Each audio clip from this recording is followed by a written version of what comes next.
And now, it's 10 a.m. Let's just get down to it. And it's time for your sports fix. Strap yourselves in, folks. From two guys who have covered the teams you're passionate about for years. We are professionals. This is Jake Scott and Ben Anderson on 97.5 The KSL Sports Zone. Jake and Ben, 97.5, the KSL Sports Zone. Jake Scott, Ben Anderson, thank you for making us a part of your day.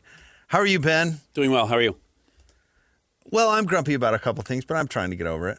Okay. Some review issues in the game last night. And overtime, I'm not really wild about either. It was a long one. Shouldn't have gone to overtime, but it did. But I will say this. It was one of those good nights to be in our radio compound at the Delta Center. Okay. For those why? Well, for those that don't know, our good friend Jeremy Potter has engineered 3 very sizable monitors right there in our radio studio. So we have the capability of watching multiple things at once. Now those monitors are right on top of you. It's like you're at the game. But we always have the Jazz, of course, because we're there to work. But last night we had Christian's chefs embarrassing the commies, which, by the way, the commies did not even get off the bus. And that Marcus Mariota. Well, yeah. They've got one of the worst quarterbacks in the league right now playing. That fella is not what he was in college. Yeah. Yeah, no. But then we had the World Series game, which was amazing. And I even went home and tried to watch the end of it. You didn't catch it. You didn't stay up till 1 o'clock? Not like missed it by that much. Okay. Turn it off in the 13th inning. I couldn't. No, I got to be somewhat fresh for the show. But it was, for somebody that does like baseball, I do like baseball. But it certainly, in this job, some things take priority. We have to focus more. To the point, I'm watching the Jazz game. I'm not watching the World Series game, and college football, of course, dominates. And now hockey's in. And I haven't been the most avid baseball follower. But I was pretty, yes, I'm cheering against the Dodgers. But I was pretty captivated by rooting it. for a Canadian team over an American team. I seem to remember getting some heat for this. You did. And Not 2 Stanley Cup finals ago. I kind of expected this from you, and that's fair. But I can't cheer for the Dodgers. Florida, the Panthers are exactly the Dodgers of the NHL right now, right? They've got all these great players, and they keep spending more money to get more? I'm more invested in disliking the Dodgers. This is about me. I'm not. Okay. I'm trying to. You're not actually applying rules. But let me compare. Yeah. For you, you know those wingnuts that live on compounds in Montana? They're Americans. I'm not rooting for them. You're not rooting for their for their success. Sure. Does that make sense? So I would gladly cheer for some syrup farmer in Canada over the compound people. Okay. That's fair. Even though they are Americans. Yeah. The Dodgers are the compound people of Major League Baseball. Okay. I'm not a chance. Okay. Plus, I never have the big money part in baseball. I just don't. And I know that baseball is truly a team game. One player can only have so much impact. And one guy is challenging that. For sure. Kind of, except for they decided to walk him every time. Yeah. And he still had 2 home runs and got on base 9 times. But the reason that game went 18 innings is because they walked him. Correct. They extended the game. The Dodgers were a one-man team. He was responsible for 4 out of the 5 runs. Yeah. And they took him out of the game by walking. Because baseball is that. Yeah. And he's not even playing defense. And honestly, what lost the Blue Jays the game, this one complaint, and then we can leave baseball.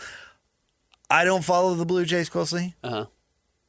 They're either the worst base running team I've ever seen, or they are the slowest team that has ever been put together. And whatever peyote that third base coach took before the game really burned the Blue Jays. Watching him round third, and you see the relay pitch or the relay throw, and you're like, oh man, this is going to be close. And then it gets to the catcher, and he's waiting for the guy to cut to home base. Throw it out by 10 feet. I was thinking, what is this third base coach doing? I had the same thought because I was too at the Jazz game, and I read, the Dodgers relay saves the day. And I thought, oh, man, Jeter in the World Series with the flip. No, he beat him by 15 feet. It wasn't even close. The guy with the glasses, what's his name? Dalton something or other. Yeah, I mean, I had got the same thought. thrown out by 10 feet. I was like, what is Surprised this? he even slid. It's one of those where you just walk in and be like, you caught me. Oh, man. I mean, just brutal stuff. And like hits where you should be able to score from third and they like only make it to second, or like score from first and they only make it to second and get thrown out at third. I mean, it just... Yep. No, you're right. Just running in mud. You are right. And it goes to show, that fundamentals in sports do matter. Fads come around.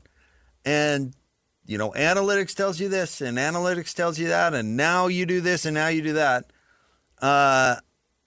Sometimes the basic stuff will win or lose you a ball game. You know what I mean? Mm-hmm. Simple stuff like base running. And honestly, simple stuff like being smart enough to intentionally walk the other team's only player. And then Freddie Freeman steps up. But if they would have chosen to put that strategy into play the bat before, they would have won. Yes. Because that was the tying home run. And I couldn't help but thinking, like, why are they pitching to this guy? Mm-hmm. And I get it. Mookie Betts is also quite good.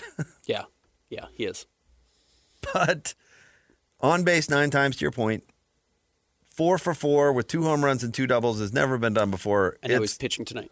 It's wild. I think he should be drug tested immediately, but that's just me. Yeah. All right. You want to start with the Jazz? Yeah, I think it's worth starting with Jazz.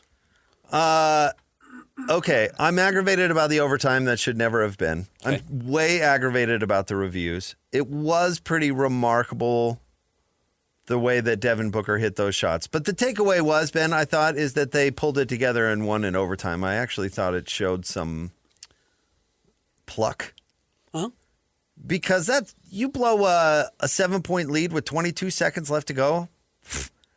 Could have packed it in after that. Yeah, for sure. You could have hung your head and just said, "Oh well, wasn't meant to be. We're not good enough." Even against this dastardly Phoenix Suns roster that was without Jalen Green and Dylan Brooks, they still, I guess, they're just better than we are. We're not ready to win yet, and that's good to win that game. To make your mistakes and still find a way to escape, and plenty to learn and plenty to take home and look at the film and figure out what you got to do better. Again, I just don't think this season's all that much about wins and losses, to be honest. I don't either. It's actually probably going to be more about losses still. I still think this is a team that's probably going to rack up 55 losses this season, and you're going to be worried about ping pong balls at the end of the year, and it's probably the right move because A.J. DeBonsa was at the game last night, and Cam Boozer in his first game against Tennessee exhibition had 24 points and 23 rebounds and 5 blocks or whatever it was, 5 steals, whatever. And Darren Peterson's going to be great too. And if you get one of those guys, it changes your team more than learning how to win a couple of games early in this season. But it certainly is a lot more fun than it was at any point last year. If you're a Jazz fan, that was fun.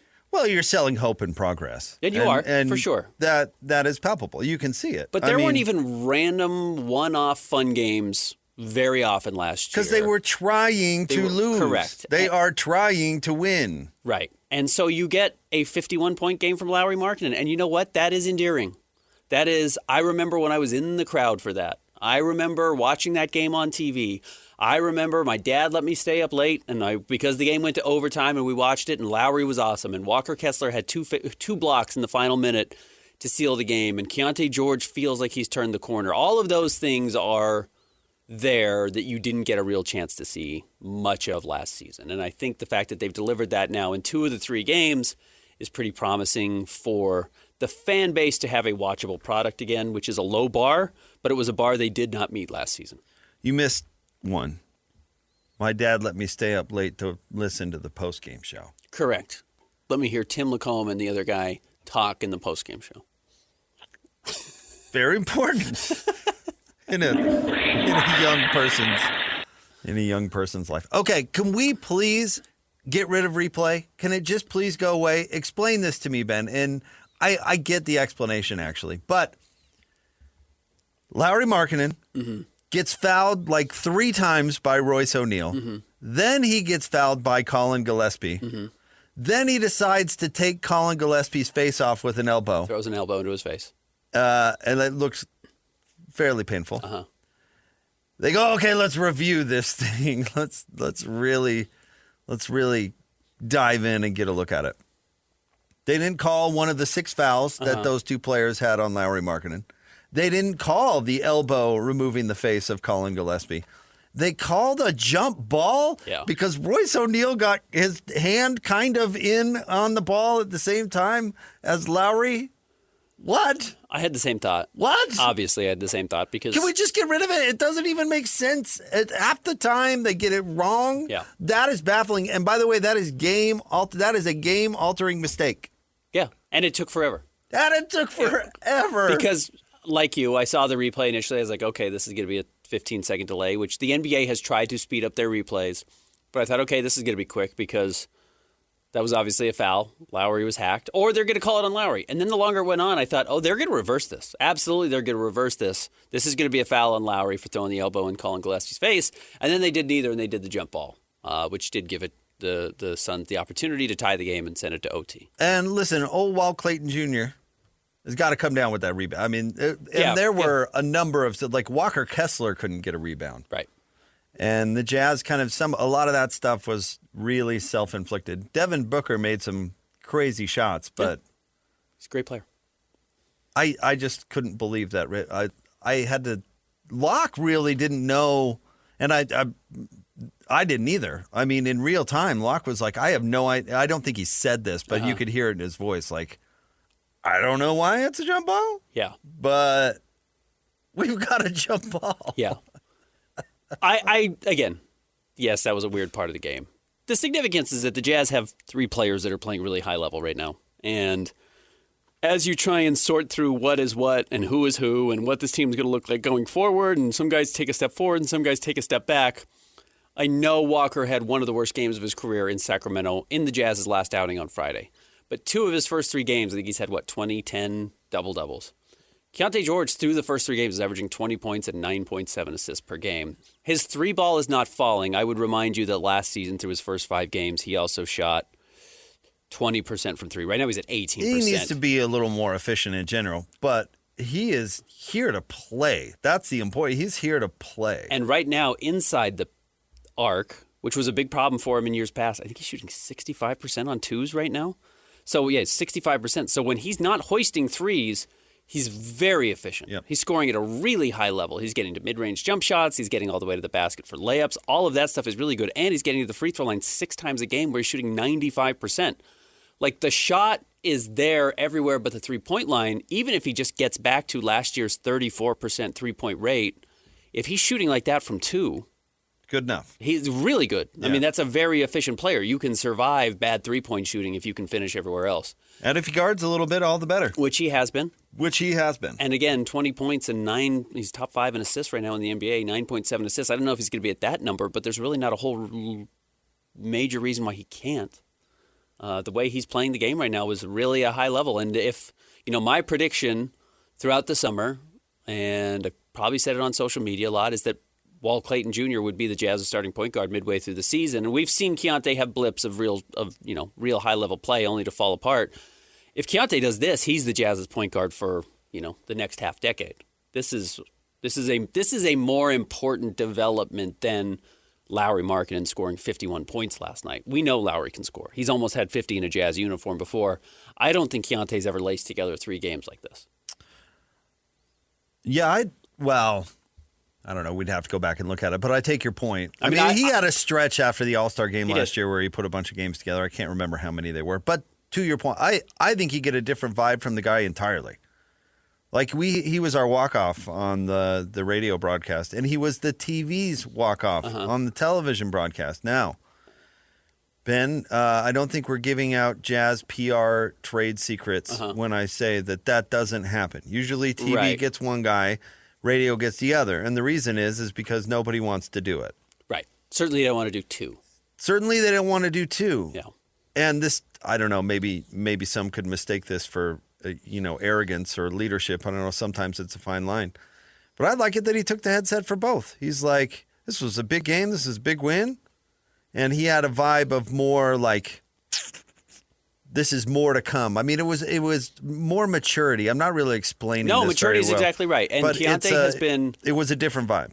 Weirdly, he is really open to talk in the past. He has been open to talk when there's a microphone in front of him, and I think he's been pretty insightful. But there has just been a general immaturity.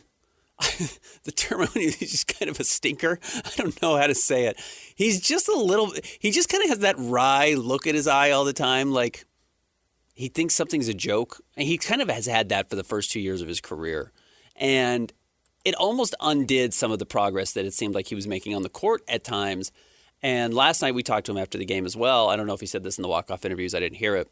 He's talked about going and seeing a sports psychologist, and the Jazz have one in-house. And he talks about how much time he's spending with the therapist and the sports psychologist and talking to people just about he didn't elaborate on any, personal problems he's having or anything like that, but just what he's going through, what his life is like, having somebody who's not going to judge him for having these feelings or whatever he's dealing with in his life. It's on our Instagram page at KSL Sports and mine at Ben's Hoops. You can go find it. It's just in the Lauri Markkanen 51-point graphic.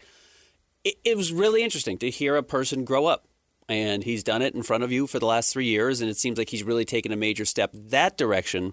And because, he's got his head in the right spot right now, the talent is really following. And again, if he can maintain this, the Jazz will have a major solution to what's been a problem since Mike Conley left. It's just they've never had really consistent point guard play for somebody who can execute the offense and actually have a little bit of a scoring punch themselves. And now, as we've talked about, actually play some defense on the other end. And honestly, Mike had trouble staying on the floor in key times and things like that. They didn't exactly have you just used the word consistent stand. I mean, if Keyonte can take the job by the horns and stay on the floor and play, he's young, all the things, then yeah, that's a huge deal. And what they hoped for him when they drafted him. He's also rambunctious in a way that I think is good for leaders. He has an energy to him, which, again, you never knew if it was going to be chaotic good or chaotic evil with Keyonte, and I think too often it was chaotic evil in years past, which is not, I don't mean he's evil. I just mean sometimes it would just derail everything. Well, listen, he's not management. No, he's not. Does that make any sense? Yeah. Like Patty Mills, when you brought him in, that guy was management. Yeah, he was Kevin Love. Kevin Love's management. Yeah. Lauri is management. They're older, serious people who aren't really trying to be in the club. They've seen it. They, whatever. Lauri's kind of a different personality where he's a little bit more of an introvert. Again, NBA teams are a combination of a wide spectrum of personalities. And you need leaders who aren't management. You really do. Yeah. You need leaders. Even exactly those old Jazz teams, John and Carl were the leader, but there were other players that weren't management that were leading too. See somebody like, I don't know, Brian Russell or Antoine Carr or somebody like that. Like that. Like that? Exactly. Timely.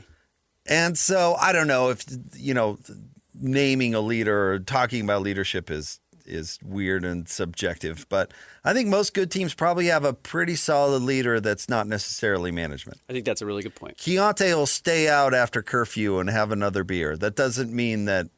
I think he's 21, so yeah, probably. You get my point. I do, yeah. Yep.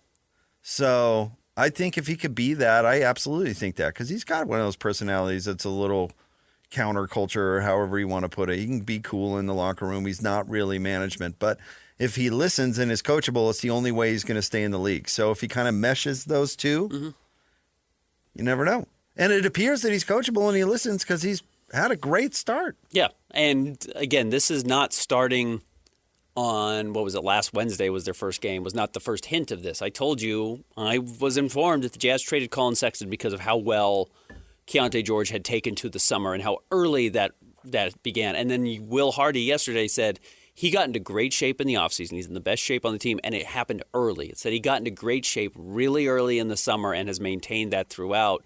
Clearly, there were signs that he flipped the page in the right direction for whatever reason. For whatever reason, he decided to get on track, and it is paying off at least through the first 3 games. And, because of Keyonte's history of inconsistent play, I'm not buying all my stock yet on Keyonte Island, but it's certainly more than he's ever had before. And I think Jazz fans are starting to see that as well. Yes. Okay. Yeah, I can buy into that. Yeah. Good for him. Yeah, really good for him. Honestly, it's a cool story. Yeah, it is a cool story. There's a lot of cool stories on this Jazz team. And maybe that's part of the vibe, too, that there's a lot of players that are easy to cheer for. I know the bench didn't have a great game, but Taylor Hendricks is an easy dude to cheer for. They're going to have to shake up the lineup, and I suspect that will come soon because the bench unit is awful. right Well, now. it was last night. And it was against Sacramento. Yeah. So they've got to figure out how to stagger some of those players to make sure the team doesn't completely fall off. Or you just let the team completely fall off every time they go to the second unit, and that's how you lose 50 games. Now, this may sound a little radical.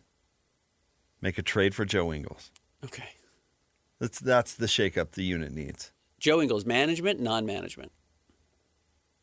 Oh, management. Yeah, I think he is. Portrays himself as non-management, but then is sits in the management. board meetings. The only reason I say that, and this is a serious point, is because he did manage the Rudy Donovan situation. Mm-hmm.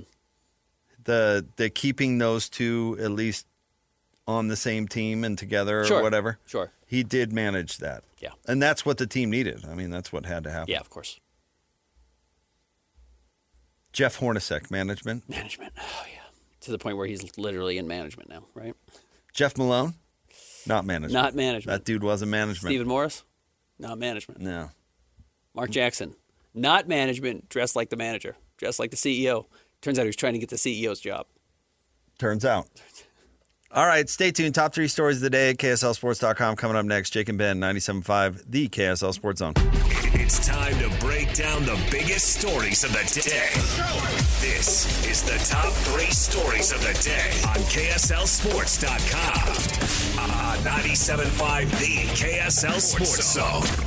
Jake and Ben, 97.5, the KSL Sports Zone. It is time for the top 3 stories of the day at KSLSports.com. It is brought to you by our friends at J. Brooks Jewelers. Cherish your love with J. Brooks Jewelers. Explore their expertly crafted engagement rings made from the finest materials. J.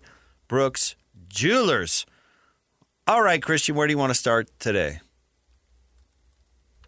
Number 1, Jason Beck. Yesterday, in his media availability, confirmed what we have all been thinking about Byrd Ficklin. That's been the thing with Byrd is he kind of fits our offense right now, both in terms of what Devin does, but also in terms of what's best for our team. And that is a run-first approach, a running quarterback, adding the numbers. And so he's kind of provided being a natural backup that way. And it's played to his skill sets. You know, there's a minor things of being lefty and working some things that way. But otherwise, yeah, it's allowed it to kind of transition pretty seamlessly. What was he trying to say there? That Isaac Wilson's not the backup. Well, yeah, I know in your mind everything's about Isaac Wilson, but was he trying? No, I think that's literally what he was talking about. I get he was comparing the two, but we're all looking for the question to be answered: who's going to play? And I don't think he answered that at all. And then he said the backup. I mean, I don't think anyone thinks Isaac Wilson is the backup quarterback. I don't think anybody's thought that since like week 2. Sure, but that seems like the answer. Or the question he was answering. But he was basically saying, like, they're the same player, but they're not. But he's a nice backup because they're similar. I just don't. I don't know if that answered really anything. No, I think other than he called him a running quarterback, he didn't call him a dual threat. Yeah, he said he's a run-first guy, which is interesting. I guess what I'm curious about, and it's a much more big picture, is if Jason Beck is going to be the offensive coordinator going forward for a longer period of time, and we don't know what that actually looks like. Are you able to replicate the success you've had this year, and then is that success good enough? You know, is that what you want to have? Is a one-dimensional offense something that Utah is comfortable having? And obviously the answer is probably no. They would like to be able to throw the ball more. I don't think they have the thrower right now. I certainly don't think they have the pass catchers right now either on the team to do that. Oh, I think Jason Beck will be here. Who's making the decision, I think, is interesting because who hired Jason Beck, and I don't think it was all Witt. No, I mean Witt has said that he absolutely had Morgan Scallion on the conversation as well. Yeah. So I would guess that, well, we don't know what's going to happen with Witt. So, yeah. I mean, but let's say that Witt retires and Morgan steps in, I would guess he would want to work with. I mean, they picked Jason for a reason, right? Mm-hmm. So that would be my guess, is that Jason Beck isn't going anywhere. And again, you look at the raw numbers, you look at the total offense, Utah's killing it offensively. Now, they're not that versatile, and when you fall behind, it's really hard for Utah to claw back into games. So, but what did people expect? I didn't expect Utah to be a throwing team. No, think I hope there would be maybe some more easy throws that move the ball more consistently, and that's where I wonder if the pass catchers simply aren't there. I mean, nobody can get open on Utah other than Ryan Davis. Absolutely nobody can get open. It's kind of crazy to watch. Tight ends a little bit, and maybe J.J. Buchanan's able to continue to develop and become a better player. And he's been good as a true freshman, so that's not. I don't think he's the issue at all. But they don't have any speed down the field at all, so there's no big play guy in that sense. Is that a scheme problem or a recruiting problem, though? I don't think that's that hard to scheme, is it? Throw the ball far? Well, it is if you don't have the people running. You're telling me they don't have anybody who I can don't get think they open have and the catch guy. him. I think that's a personnel then problem. Then it is hard. But I don't think they have the quarterback that can get it down the field either. I don't think the reason they're not competing or completing those balls has anything to do with scheme. I think it has everything to do with you don't have that guy throwing it, or you don't have that guy catching it. Yeah, so you don't have the support on the front end or the back end. I don't think that's the scheme's fault. Agreed. So, I mean, I don't know. Has his play calling been bad? I think it's been fine. Yeah, it's been fine. I mean, you probably could nitpick it a little bit, but there's I a couple think of obvious it's been fine. fourth down calls that Utah went for against BYU that they probably should have kicked field goals, and then But that wasn't his call. Tried Dylan Curtis out there over and over and over in this last game just to prove like we kick field goals, we do, we can kick that, and it was a bit of a weird reaction to what happened against BYU, but it's exactly what happened. So. You know what I love about the vague term analytics, and we don't have to dwell on this, but you never mentioned what analytics, whose analytics, formula. Okay, and then everybody now, I noticed over the weekend, watching Big 12 football, made the joke like anytime somebody kicked a field goal, did the analytics tell them to do that? Yeah. And it's like there's no analytics god. That is the basic book for everybody. That's what's so aggravating about Witt just pointing to the analytics. Yeah. Whose analytics? Yeah, what analytics? What analytics? How big of a sample size? There's not just some master plan out there that says, go for it in this situation. Yeah. Do we have it? No, Bartle asked. Was this against BYU or against Colorado? Against Colorado? Oh, okay. Well, let's play it. Kyle, did you subscribe to a new analytics site this week? No, I did not. I never have. And people, I guess some people were saying, that I'm tied to analytics. I do exactly what it says. That's not, that's not a fact. I mean, but they're a great reference. And anyone in here that thinks they know more than the analytics, you don't. I do like that Witt is willing to embrace some of that because I suspect early in his career he wouldn't have, but I would counter it, I guess, a little bit. Not counter it, but just add to it because it's a huge conversation, and it's a conversation that's being had in every sports coaching decision, front office, etc. Will Hardy yesterday before the game was talking about analytics. He says, analytics take such a macro look at everything. It's like, yeah, over 1,000 possessions, it's going to look like this, but you're not coaching 1,000 possessions. You're coaching one possession at a time, and while the analytics can influence that, it doesn't mean that it's going to work because it works the majority of the time on a big, big scale. And then you have to take in time and place, etc. And that's exactly right. Let me make this point about analytics. I don't care. I don't care at all. I don't care what analytics you're using. I don't care if you are using a crystal ball. I don't care. But to hear Kyle Whittingham go, I make the decision. I don't have he literally said after the BYU game, the analytics said to. What do you want me to do? He said, what do you want me to do? Go against the analytics? And then to answer that question, he's like, no, of course I make the decision. I just use the analytics. What a tool. Why would anybody say that I just am married to what the analytics say? Because that's what you said. Yeah. Have you ever seen the Rick James, Dave Chappelle episode? Of course, yeah. Christian, Dave Chappelle, the Rick James episode? Yeah, of course not. What? There's one scene. Really? You've never seen it? No. Do you know what the Chappelle Show is? I know Christian, what the Chappelle Show Show was a show on Comedy Central by comedian Dave Chappelle, sketch comedy. In the early aughts. It was really, truly groundbreaking. It was quite funny. But that neither episode here in nor there. particular was quite funny. World famous, yeah. So Rick James put his dirty feet on Charlie Murphy's couch. Eddie Murphy's brother. And so and then it flashes to a clip of Rick and he goes, I did not put my feet on Charlie Murphy's couch. And then it flashes to another cut of Rick James and he goes, I put my feet on Yeah, Charlie I put my Murphy. feet on Charlie Murphy's couch. That's what I think about when I hear that. Like, what do you want me to do? Go against the analytics? I don't use and the then a week later, I don't just use analytics. I don't just use the analytics. Of course I'm making the decision. What? Christian, you have a homework assignment. Before the Mammoth game tonight, you've got to find the Rick James Chappelle episode. It's just one of the great episodes in Did they television only do history. one episode together? Yes. Yeah. He also did a Prince episode about basketball, which was fun. hilarious. But The Rick James was the best. the Rick James one is worth watching. What did the 5 fingers say to the face? Yeah. All right, number 2. Slap! Number 2, Utah Mammoth on a roll. They're going to look to continue that at Edmonton tonight. They wrap up this road trip that they have already made an enormous success. But yes, I think if you could go and win on the road at Edmonton, you would feel extremely good about where you are as a team. They're already tied for the most wins. At least they were after their latest win for the most wins in the NHL. The best hot streak in the Western Conference, winning streak. So They could lose 8-0 tonight, and they should still be feeling good about themselves. They should They've be. won 7 in a row. Yep. There's literally no outcome that could happen that they would come back from this road trip and go, guys, not feeling good about it. Don't think we had it. Don't think we Don't had think it on we this had trip. it. Yeah. 7 in a row. We talked about how hard that was yesterday. And they've got everybody playing well. It seems like the offseason moves are paying off. I mean, there's no reason they shouldn't be riding high and people shouldn't be super optimistic about the Mammoth. Edmonton is 4-4-2. The Mammoth are 8-2-0. So yes, they've had a much better start to the season. And yeah, Bill Armstrong should be feeling absolutely fantastic because you're right. Their offseason moves look like they're really starting to pay off exactly right. And that's what J.J. Peterka's done with the second line, some of the energy that guys like Brandon Tanev have brought. Vanacek has been awesome as a replacement for Connor Ingram.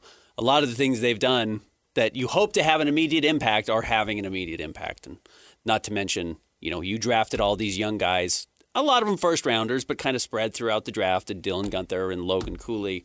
And we talked about Byrd Ficklin last week. They've hit. Like they're hitting on some of these guys. And Byrd Ficklin maybe not to the level of a Logan Cooley or a Dylan Guenther, but he's a top-line starter. Sergachev, that trade has really paid off for them. Simashev has been a great addition and was a guy they drafted. So All the Evs. All the Evs. Ebbs and flows. All the Evs are terrific. Yeah, they've done a really nice job. So Get me the Evs. it's pretty. It's been fun to watch. It's an enjoyable group, and you can tell they like playing together. So, all right, what's next? Number 3, the Jazz.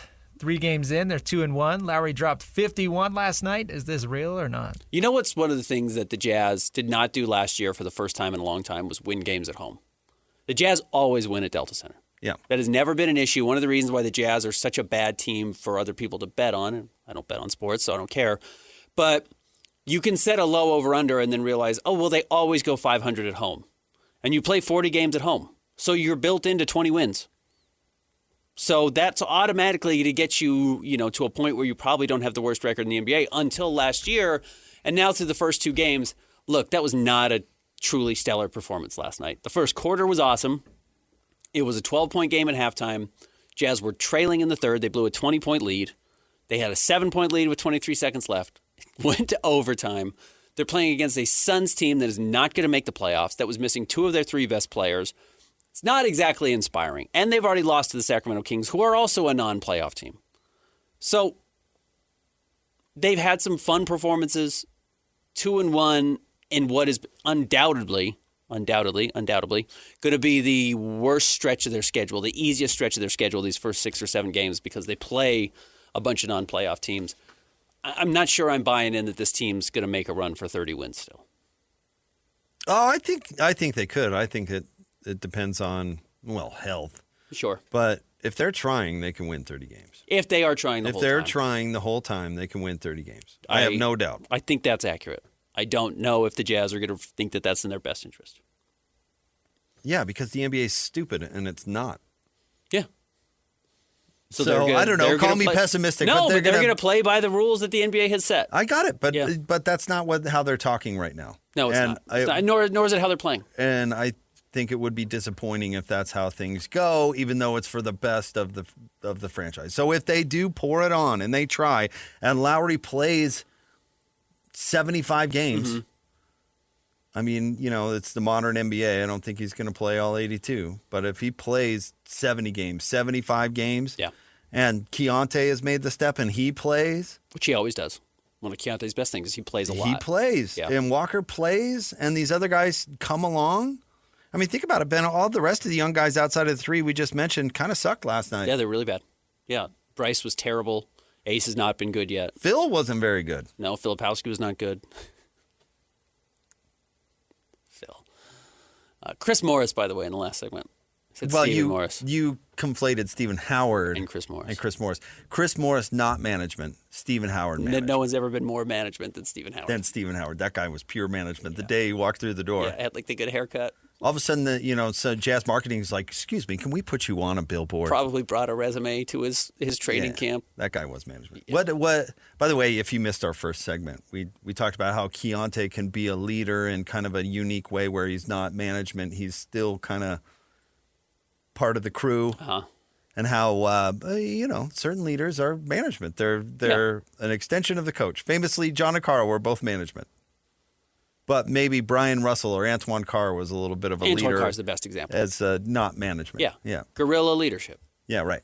So we started separate. Like, is Christian management or not? Management. Pure Absolute management. A plant. I mean, yeah. Salazar is probably standing right next to him right now where we can't see. That's literally my job. Yeah. That's why we have to undercut him every chance we get. Just to hold on to a little bit of power. What about David James? Oh, management. Yeah. Especially now. Full-time David James. There's no way Nate and Tanya agree with you. Tanya was DJ's, assistant intern at KUTV? No, yeah, I know. But I'm just saying, she was raised in management. And I mean this nice, but if you've ever had to manage DJ, which I have, he is not management. I think he plays by the rules. That's not what I'm saying. I'm not saying he's breaking rules. I'm not saying he's breaking laws.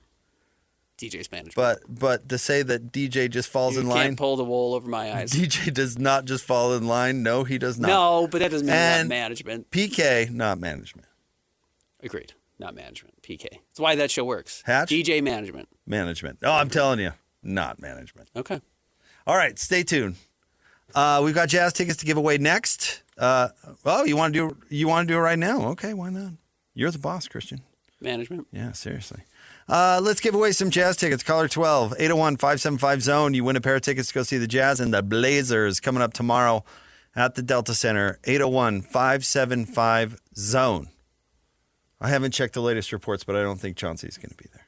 Did you see last night the Clippers fans were chanting FBI at the Trailblazers? It's like...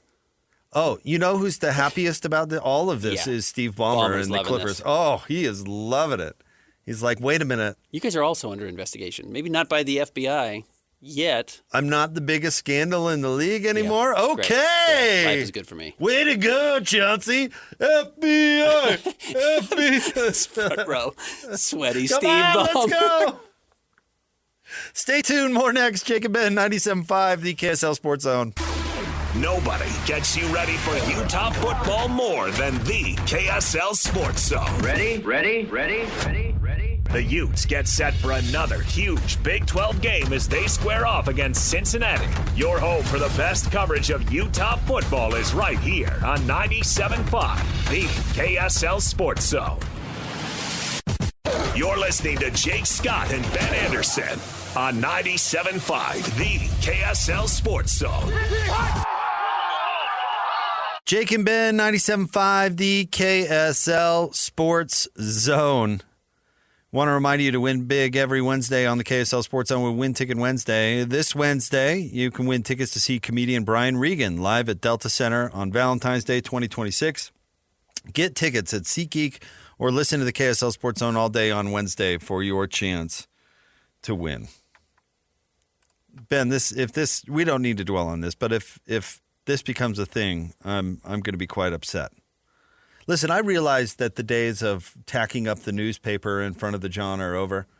I know that when we go to a public bathroom at a stadium or something, there's going to be an ad in front of us. I'm actually fine with it. You know what I mean?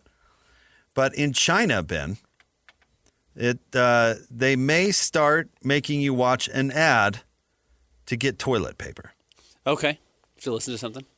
That is not cool. Like if you sit down in a public restroom to do your thing and you have to sit through an ad to get toilet, like it won't give you toilet paper until you sit through an ad. What if you have to go back to the ream? You know ever what been I mean? somewhere where you have to pay to use a public restroom? I have not.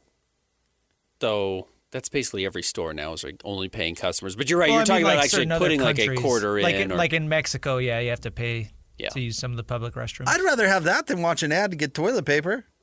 It's kind of one of those things. It's like if you ever play games on your phone or your iPad, and it's like you can buy the ad-free version, it's $3.99, or you can play Candy Crush, but there's an ad after every game, I and get you have it. to watch the whole game. But a line has to be drawn somewhere. I'm not even anti-advertising. I work in radio. Sure. You know, I get it. That's how the world goes around. But isn't there some sacred space?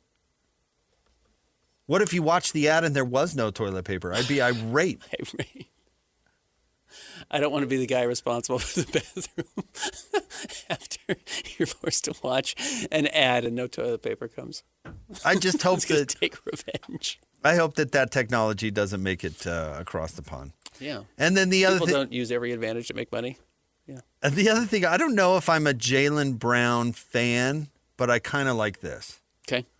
So, have you seen the videos where Jaylen, during the course of play, wipes his head on the other player's jersey and he's using some sort of spray to make his hair seem Darker or to have a hairline. Or to have a hairline or whatever. Seems like he wipes like the top of his head on this Knicks player. OG Anunoby. He's driving against OG, and OG's wearing the white Knicks jersey. And, yeah, puts his head into him, which is how you avoid getting a charge. You know, if you use your shoulder or you use your elbow, you're going to get called.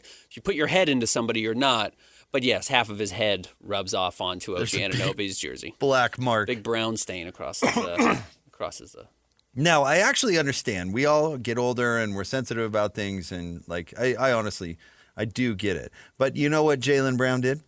He went on the Snap something, Twitch something, whatever it is, and he shaved his head.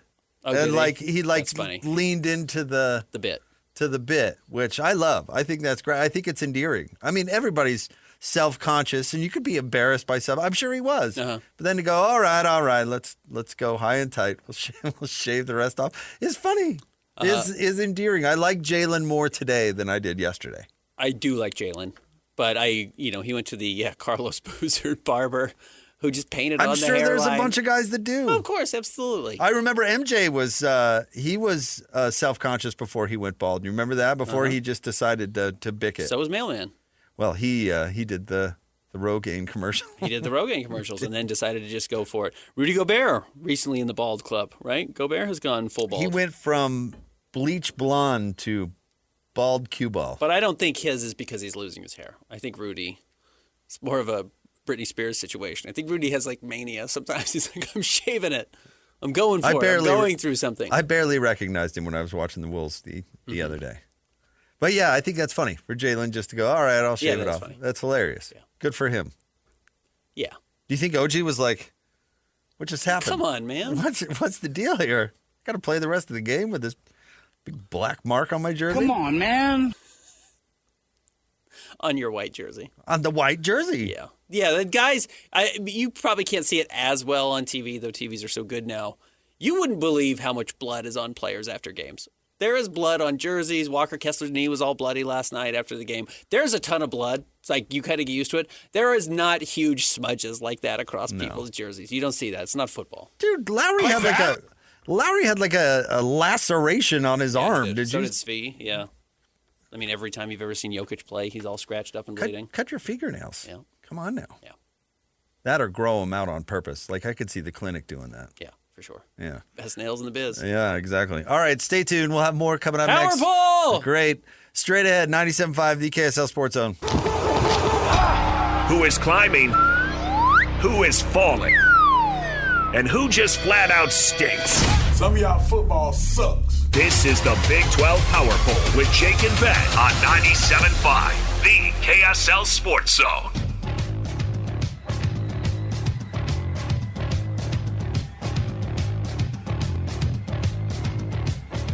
Jake and Ben, 97.5, the KSL Sports Zone. Join Hanson, Scotty G live coming up today from noon to 3 at The Grill, 2264 South Main Street in Nephi. They're going to be hanging out with the good folks at Bar WB. It is time for the Big 12 Power Poll, where we rank. Welcome to 2025, pal. We rank all 65 teams in the Big 12. Where you been? That was several years ago now. Yeah, I don't know. Who went to overtime last night? Yeah, what do you want from me? It was a long day yesterday. All right, Christian. Who's number 65? Starting in the cellar as always, Oklahoma State. Hey, they got shut out. It was all right. They only allowed 42 points to Texas Tech. They got creamed by a bad team. Yeah, they deserve the. You've got Texas Tech at 15. They deserve the bottom. And now they're going on the road at Kansas. This is one of their lone winnable games left. Kansas is not playing particularly well right now, and I still think they're going to fail to score 15 points. What a crazy 2 years at Oklahoma State. Are they going to go winless in 2 years? 0-18? Oof, that would be tough. In 2 years at Oklahoma State? Wow, it's crazy. We've already spent too much time talking about them. Next. I can't tell you anything about this Oklahoma State team. Seriously, I can't tell you anything about it. Good. Next. 15, West Virginia. 2-6. Almost beat TCU. Well, the funny thing is that Pitt actually is turning out to be a decent team, and West Virginia beat Pitt. Like, maybe West Virginia isn't quite as bad as we're giving them credit. I had them at 15 too, but... And I mean, they're just decimated by injuries. I mean, they are. Every key position is hurt. But Rich Rod is a good coach. Yeah, I mean, he's a maniac, but he's a good coach. He will get this thing back on the tracks. Yeah, you'd think so. Not this year, obviously, but coming up. Next. Number 14, Central Florida. Can't lose in a bye. Still sitting at 4-3. At Baylor this weekend. I bet. Is it hot? Yeah. Do I feel comfortable saying they're going to beat Baylor this weekend? I have zero faith in Dave Aranda and Baylor. Can I ask you a question? Yeah. Would you rather trim all 10 of your toenails too close? Where it kind of hurts? It's like hard to wear your shoes? Yeah, right. Or watch Central Florida Belour? You know what? Give me the toenails. Christian?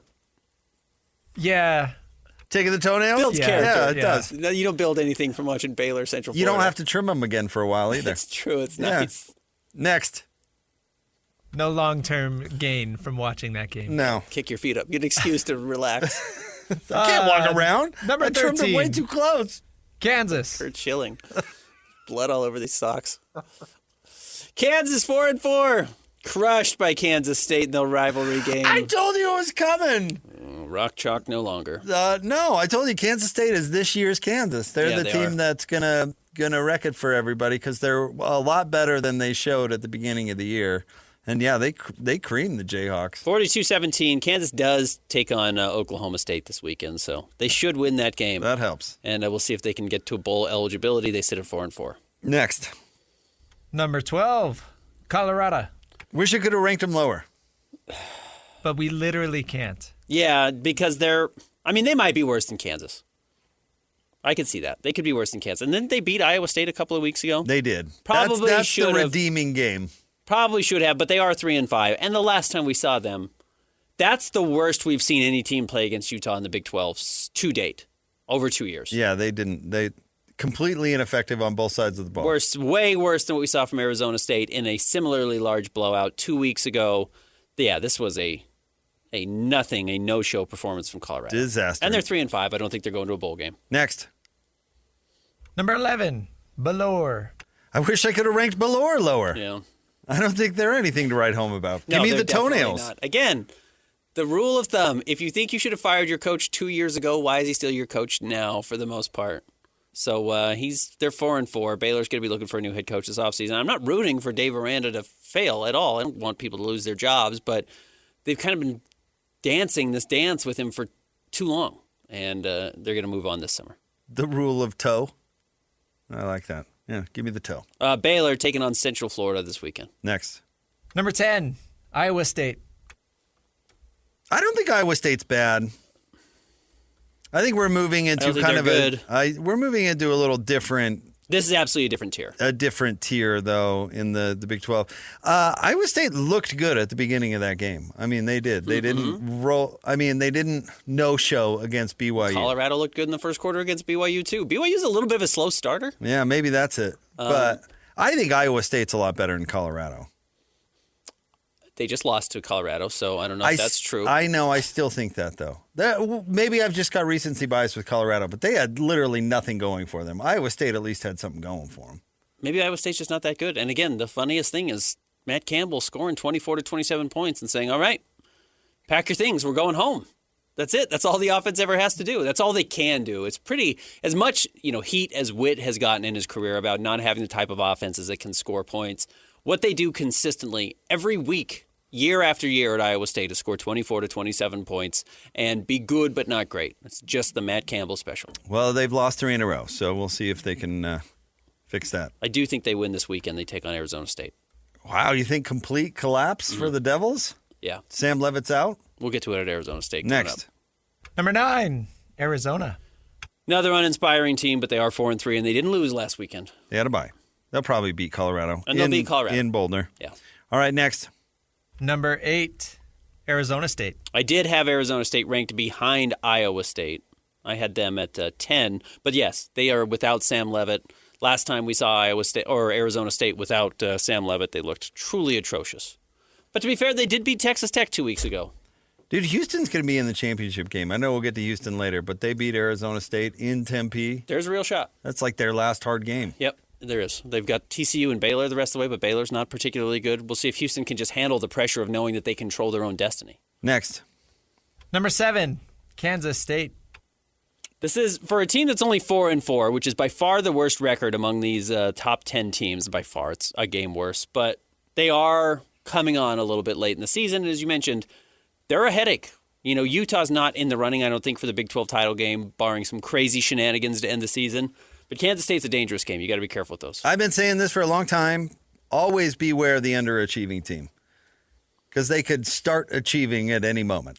And Kansas State, what did they lose to? Army? I mean, maybe one of the Northwestern, right? One of the worst starts you could imagine, but they were never that bad.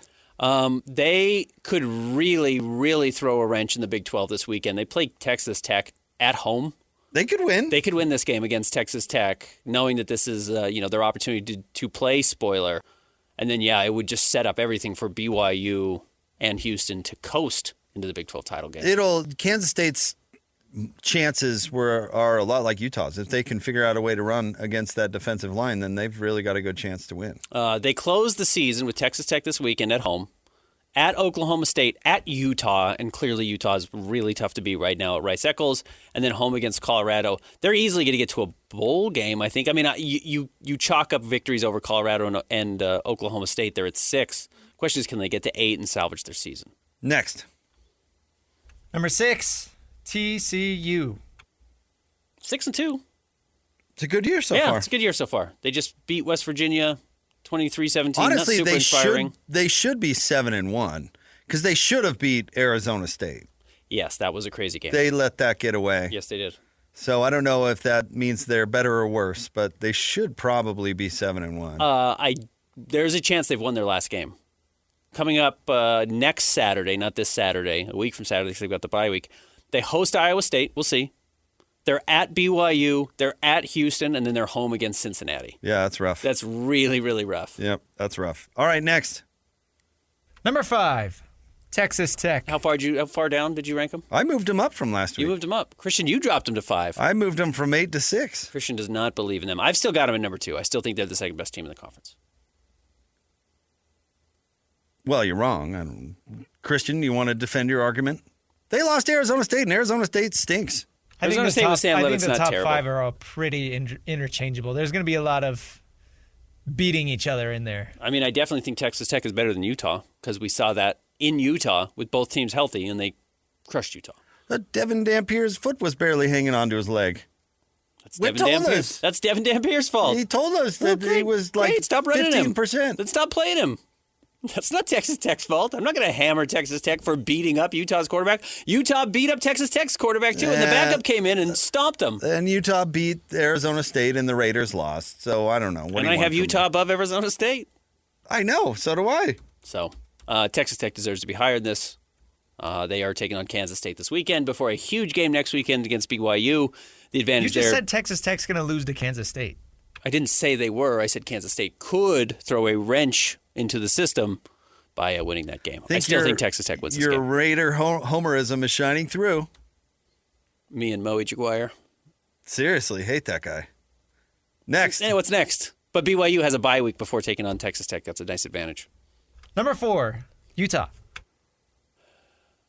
Their 2 losses are against the 2 best teams in the conference, I think. So it's hard to ding them too much for that. Other than they, unlike some other teams still on this list, Utah does not control its own destiny. No, is Cincinnati the last good team left on there?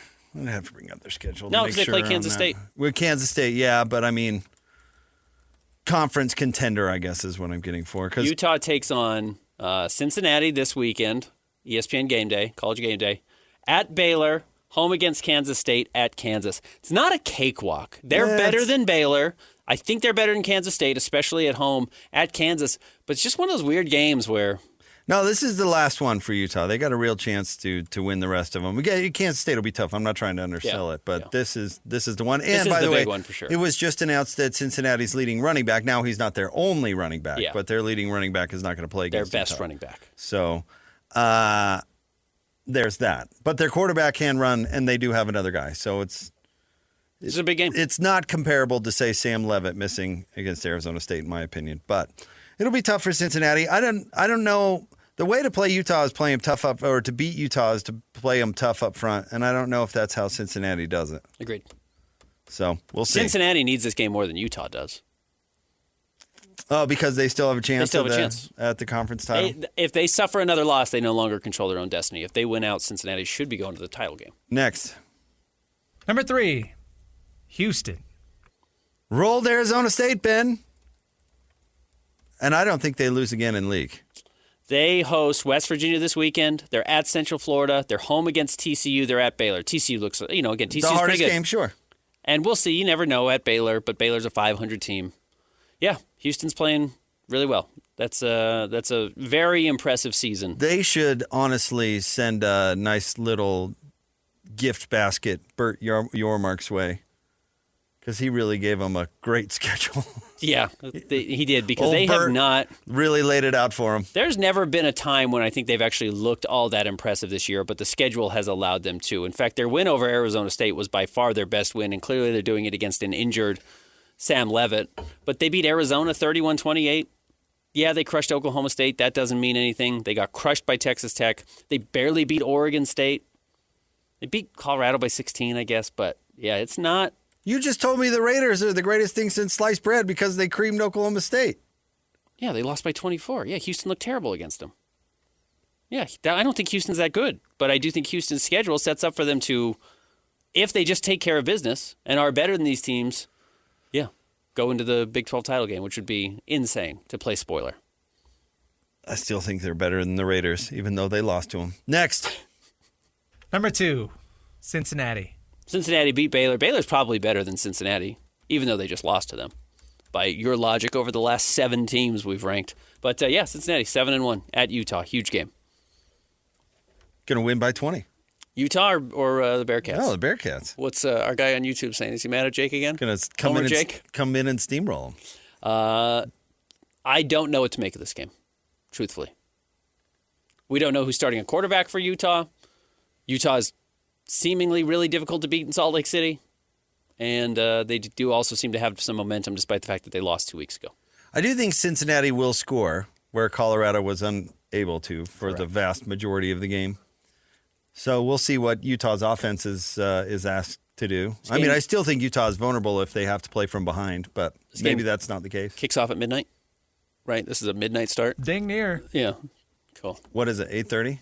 8:15. 8:15. Which means 8:30. Yeah. Yes. You know they delayed Utah's kickoff last week to a kickoff at 25, but they didn't delay it because of another game. They delayed it for the stupid studio show. Got to get some. We have lost the get plot. Some commercials in. Yeah. You got to get that toilet paper. Got to watch this commercial. Next. Number 1, BYU. No question about it. I don't think there's really an argument that anyone's better than BYU. I have the Bearcats is better than BYU. Yeah, well, it's a stupid argument. BYU is undefeated. They just beat Iowa State 41-27 on the road. I think Bear Bachmeier is the best quarterback in the conference right now, which is absolutely crazy to say, but I don't know who's competing with him. Cincinnati is also undefeated and has also beaten on the season. Iowa State. Not on the season. 7-1-1 is Cincinnati. BYU, I don't care about Nebraska. I care about the league. Okay, that's fine.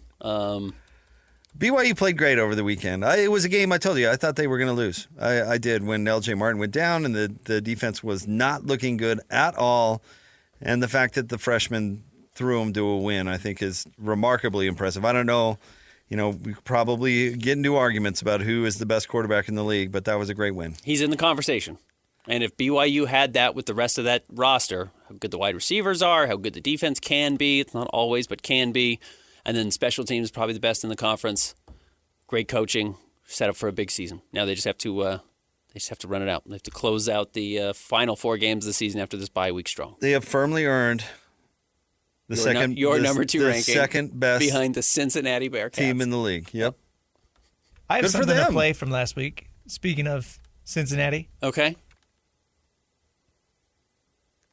I'm still not believing in Cincinnati. In fact, I think they're going to lose this weekend versus Baylor. Oh, stop They're it. losing Oh, over Baylor. stop it. They're Yep. not going to lose to Ballore. There's no way. And they did not. 41-20. Not close. Not close. 3 touchdowns. Yeah. So you keep doubting my Bearcats. Yeah. It's fine. We'll see. They're probably posting this to the bulletin board as we speak. Probably are. Yeah. We'll see if Cincinnati beats You're going to Utah by you're going to 21. get run over by the Bearcat fans. All 10 of them are coming for you. Yep. All right. Do we want to review? Do we care? Top 10. Number 10, Iowa State. Number 9, Arizona. Number 8, Arizona State. Number 7, Kansas State. Number 6, TCU. Number 5, Texas Tech. Number 4, Utah. Number 3, Houston. Number 2, Cincinnati. And number 1, BYU. Hope the good people in Lubbock don't see this. Texas Tech behind Utah. Interesting. I can't help that they lost to a stinky Arizona State team. It's not my fault. It's not Christian's fault. It's their fault. It is their fault. They did. They lost. My whole point of why they got mad at me was that, they can invest all this money and all this till they're blue in the face. They're still Texas Tech.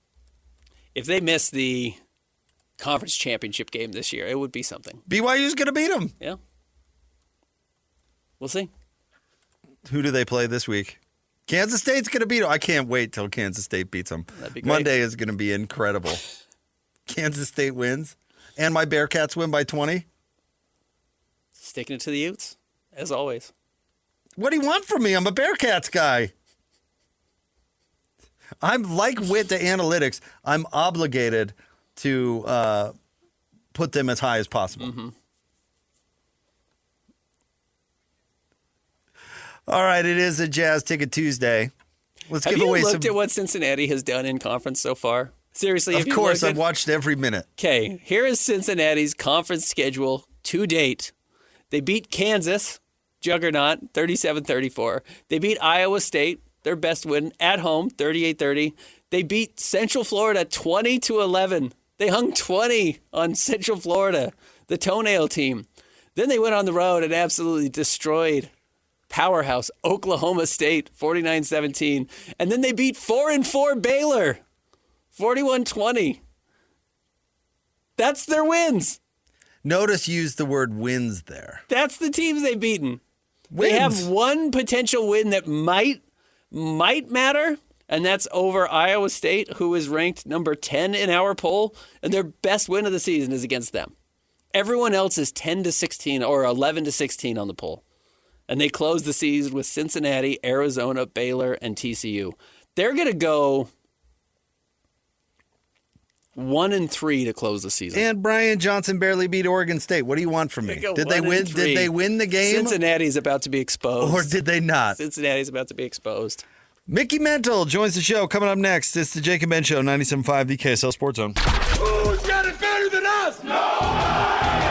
Your home for the best sports coverage in Utah. You're listening to Jake Scott and Ben Anderson on 97.5 the KSL Sports Zone. Jake and Ben, it's time to talk a little Weber State football with the head coach of the Wildcats. Hit it, Christian. It's time to catch up with the head coach of the Weber State Wildcats, Mickey Mental, presented by Belliston Jewelry on 97.5 the KSL Sports Zone. This visit is brought to you by Belliston Jewelry. Designs and manufactures fine jewelry right here in Utah. Discover the new Belliston Love Collection. Exclusive designs you won't find anywhere else. Belliston Jewelry, locally made just for you, cherished for generations. Yes, he's the head coach of the Weber State Wildcats. He's our buddy Mickey Mental. What's going on, Coach? What's up, yo?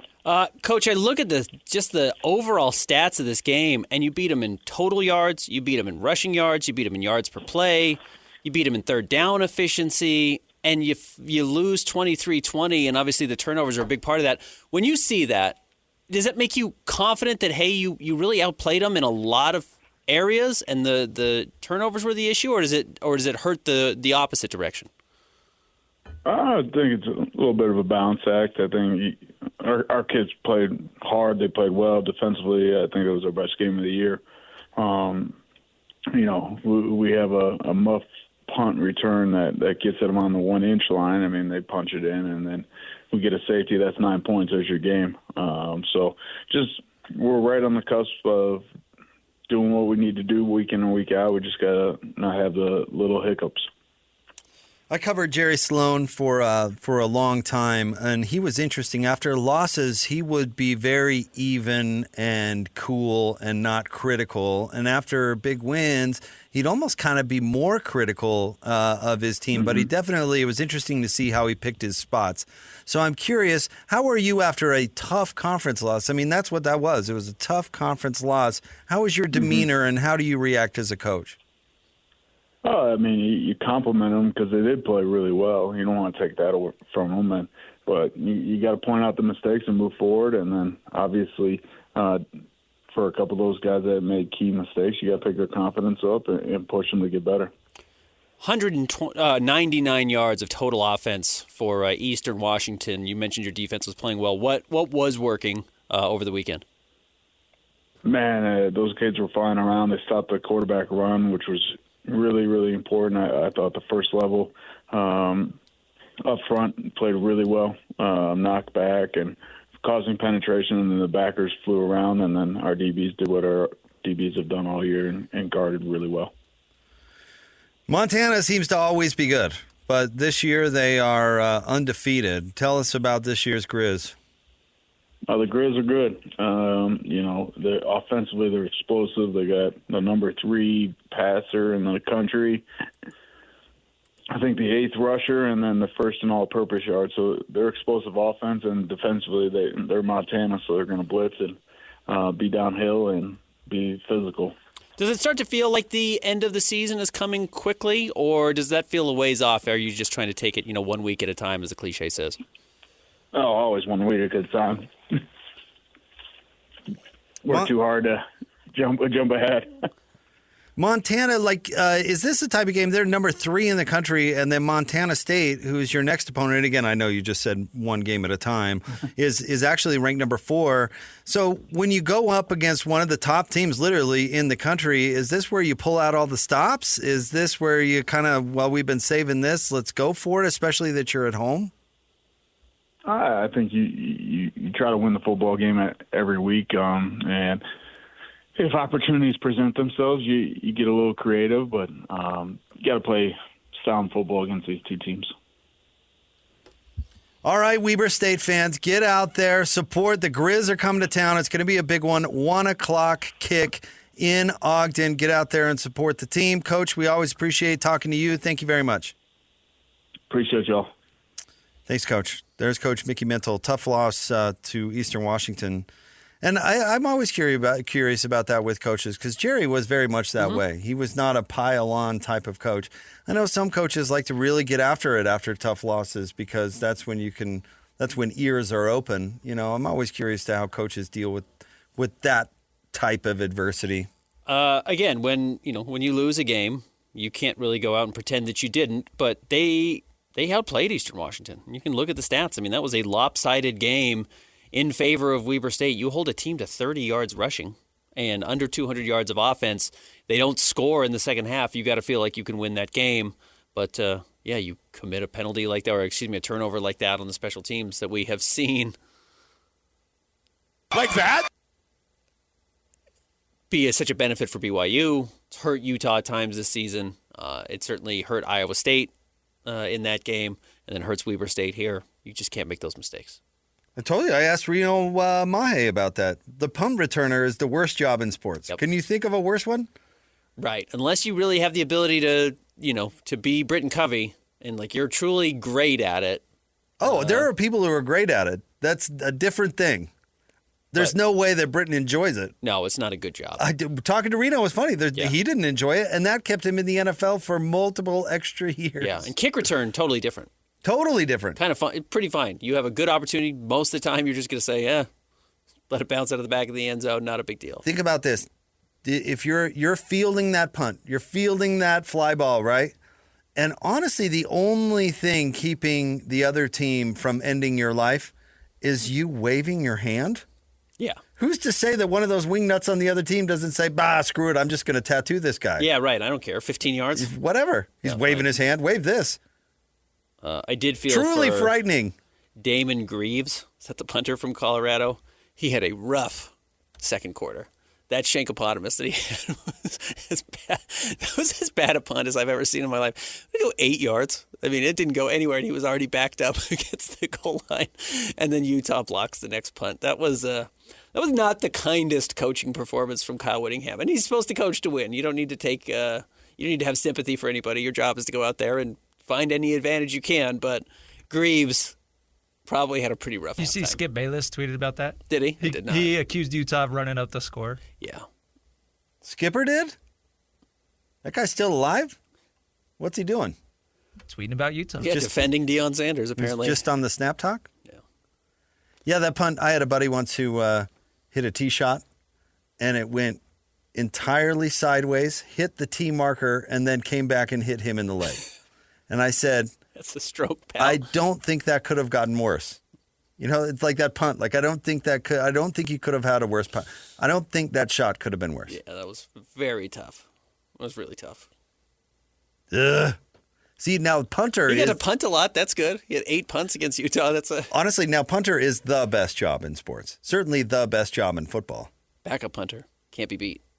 Not many teams are carrying a backup punter these days. I would agree with you if that were a thing. Yeah. But even starting punter, I mean, what's the worst that can happen? You kick it 8 yards and then everybody forgets about it. Oh, I disagree. You got to be the placeholder. Oh, that guy is also the punter usually.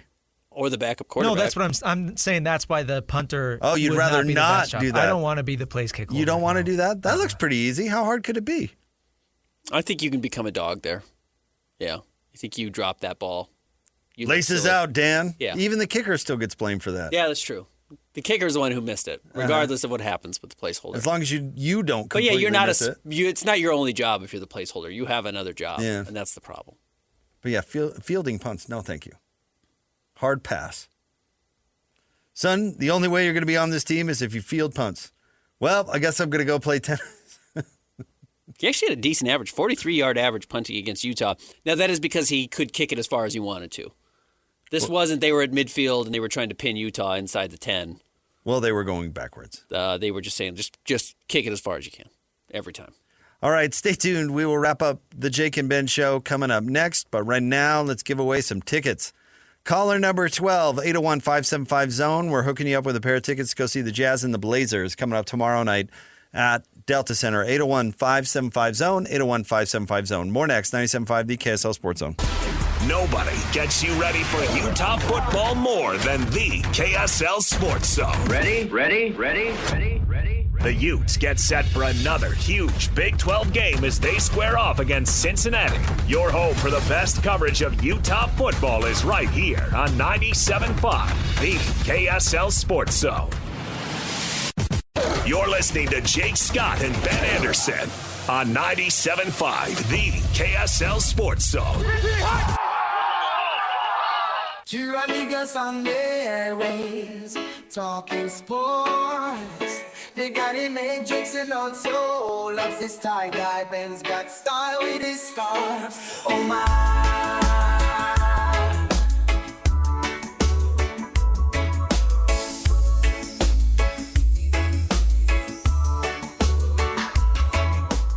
Jake and Ben, 97.5, the KSL Sports Zone. Nominate the U Sports volunteer you know for the Hercules Hero of the Week.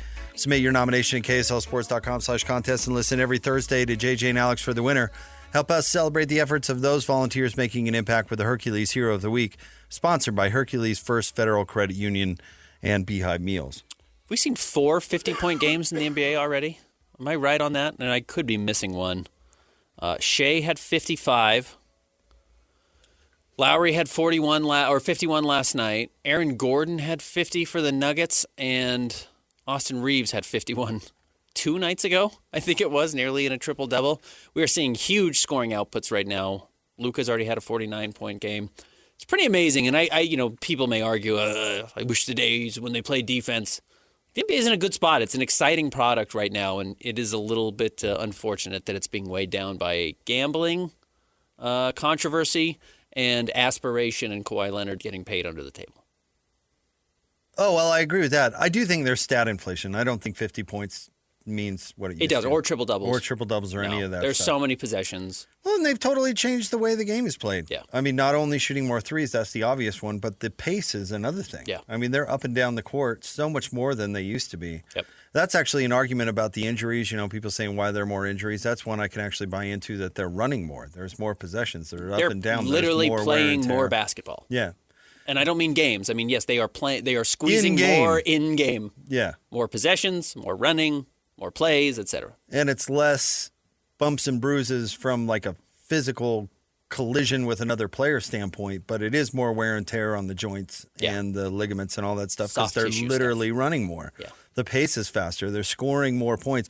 So I think it's great that Lauri scored 50 last night, but honestly, the 50 Karl had in 98 was probably a lot more difficult. Yeah, I think the game was like 101 to 99. Yeah, slow. 56 in a 101-point game is a lot different than 51 when your team scores 138 in overtime. Like, do I think Austin Reeves belongs in any conversation with Karl Malone? No. I do not. Yeah.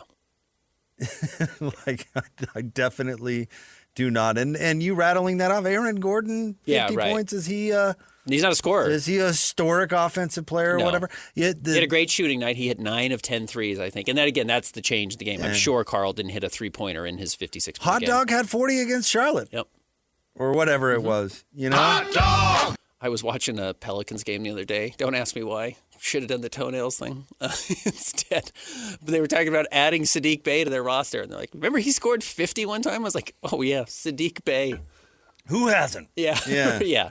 At this Who point. hasn't? And there's a stat inflation. I mean, we just think, we have these, and I'm guilty of it too. We just have these markers implanted in our brain. Like if you have over 30 points, boy, you had a great game. Or if you have a triple-double, boy, you had a great. And the game has just changed so much, people have to adjust their perspective. And it doesn't mean it's not fun. It doesn't mean it's not cool. 51 points is a really cool outing. Different. It is different than what it meant in 1998. MVP chance. Yeah.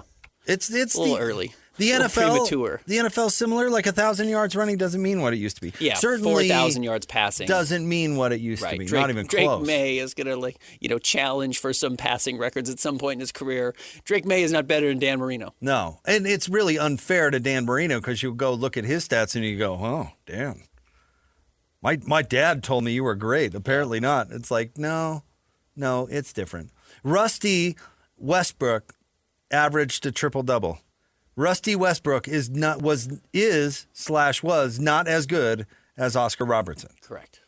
Right. Had more seasons averaging a triple-double than Oscar. Was not a better player than Oscar. Not even close. No. Not even close. No.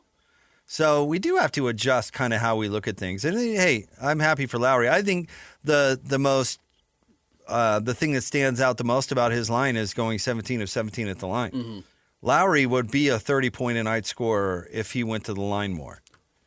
And he doesn't draw fouls for some reason. He actually could have taken 20 free throws if they would have called everything. Including the slap at the end of the game. What a ridiculous. But one of the things Lauri has done better, and he's still not really a great shot creator, but he has kind of developed a go-to move. It's a little bit the Giannis thing, but whereas Giannis pushes his body into you, extends the ball, you go flying backwards, and then Giannis dunks because he's 7'1" and has incredible length, and look, Lauri's 7 feet tall. But Lauri does this thing where he runs, he puts his head and shoulder in, and then steps back. And he does it, if I remember correctly, he does it with his right shoulder, which is weird because he's right-handed. A lot of guys do it with their other shoulder, and then they can step back easily. He does it with the kind of dominant hand, and then he steps back and kind of does the Dirk 1-foot fadeaway. It's really effective. But Lauri has no bag, as the kids like to say. He's not a good ball handler. He's got no wiggle at all. But he's really strong, and he's really tall. So if he can dribble into you with 1 or 2 dribbles and push you off your spot and get you off balance, he should be able to step back and shoot over you. And if he develops a go-to move that is not just, hey, I come off a curl and I get the ball from 3, or I'm wide open and I'm going to make that shot every time, he does become a much more dangerous offensive player. That's important. Can I ask you, this is a different NBA-related question. If you were once a great player and now not, but your girlfriend was super famous, would you tell her not to come? Who are you talking about? Russell Westbrook? No. Klay Thompson. Who's dating Megan Thee Stallion. I used to be really good. I promise. And she was at the game last night. I was good. And he kind of stinks now. Like, not just kind of, he does. Yeah, he's just not much of a player anymore. And I'm sure, I'm not asking him to break up with Megan Thee Stallion, but do you really want your celebrity girlfriend drawing attention to the fact that you are not a good player anymore? Did you ever have to convince your wife, like, I was a good baseball player? Like, I actually could swing the bat. I could do it all right. Yeah, she's seen you golf. She knows you can hit the ball pretty far. Yeah. Yeah. There's still some elements of it. There's Not for still Klay. some there. Not for Klay. Not for Klay. Not for Klay. No, she's seen me water ski. Like, I've done some things that require, like, balance and sure some modicum of physical know-how. Uh-huh. But sure, I'd compare myself to Klay. Yeah, why not? I don't have it anymore. Yeah. She ever saw me play baseball? The last time I went into a batting cage, oh my Lanta. Missing by everything. Oh, yeah, it was one of the most embarrassing things. And I stepped in there thinking like, oh yeah, I used to mash. Let me get in there and get a few cuts. And then this is exactly what happened, Bennett. It goes, swap, and then I swing.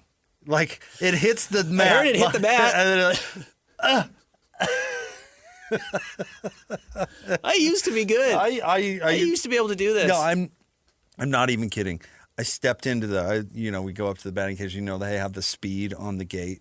What speed it's going to come. And I was like, it's been a while, so I probably ought to step into the medium just to make sure. And then totally humiliated. Nothing over 75, just fellas. Totally humiliated. Yeah. But if I'm Klay Thompson, I'd be like, listen, I appreciate the support. Why don't you watch it at home? Yeah. And I'll come find you after. Put it on split screen with something else. We'll go get some dinner. Don't pay attention too closely. No, but I don't want you on national TV calling attention to the fact that I stink now. Just let me pull a Kevin Love and let me sit on the side and just have a nice time. I am not going to make the argument that Klay was not a great player, because he was. Oh, yeah. He was a great defensive player, and he's one of the great shooters of all time. But the same way we talk about Draymond, who's already punched his ticket to the Hall of Fame, and Klay has already punched his ticket to a Hall of Fame, landed in the absolutely perfect spots. Because if Klay ends up in Sacramento or somewhere else, and he's not playing next to Steph Curry, who has an unfathomable amount of gravity that springs you to become the greatest shooter or one of the greatest shooters of all times in Klay Thompson, his career looks differently. And he probably makes all-star teams. He's still a great defensive player, but I don't know if he's like obvious first ballot Hall of Fame or one of the best players of his era. Klay started last night, had 8 points in 22 minutes. 3 of 11 shooting, 2 of 6 from 3. By the way, I know some Jazz fans are probably worried about Ace Bailey's slow start. Look at what Cooper Flagg did last night. The number 1 overall pick, and I promise you, even the 76ers who have VJ Edgecombe, who's playing out of his mind right now, would still trade VJ Edgecombe for Cooper Flagg. Do you have the box score up? I do. He stunk it up. Hold on. I went away from it real quick here. Cooper Flagg, 1 of 9 in 31 minutes, 0 of 3 from 3, and 2 total points, 2 steals, 2 rebounds, big donut on the assist front. And the reminders is it's just hard. It's just hard to make that jump. It's hard to make that leap. And Cooper's going to be a multi-time All-Star, I think. I think Ace is going to be a really good player. Just takes a little while. And Oklahoma City's quite good. Oklahoma City's good. And that's a lot. 30 minutes is a lot. Ace is not getting 30 minutes a night. He played 15 minutes last night. He did not play after the third quarter. Man, I love the Thunder holding the Mavericks to 94 points. The Thunder are they're just really good. They're a machine. Yeah, they're just really good. Both sides horrible of the ball. To play against. Well coached, the whole shebang. Good guys. It's their league to lose. It really is. Yeah, they should run away with it. Even goofy like team commercials. Mm-hmm. By the way, did you see Kendrick Perkins take credit for John Morant's success online yesterday? Wow. Good for him. He's like, ESPN wouldn't even put him on TV till I said something. He tried to do the same thing with Kevin Durant's actual playing career. But it got me to think that maybe we should start doing that. Okay. Who do we want to, should we say Keyonte? I'd say we can take credit for Lauri's 51 Walker? last night and Keyonte. Yeah. Yeah. Why not? Absolutely. They were playing like garbage until we started talking about them. Now they're playing well. Yeah, now they're awesome. You're welcome. Walker. Can you imagine the hubris of somebody being like, yeah, nobody even knew who that guy was until I said something. Is that true, Kendrick? He believes it. At least he's selling it, and someone's buying it. Stay tuned. Hans and Scotty G are coming up next. Thanks, Christian. We'll talk to you tomorrow on Jake and Ben 97.5, the KSL Sports Zone.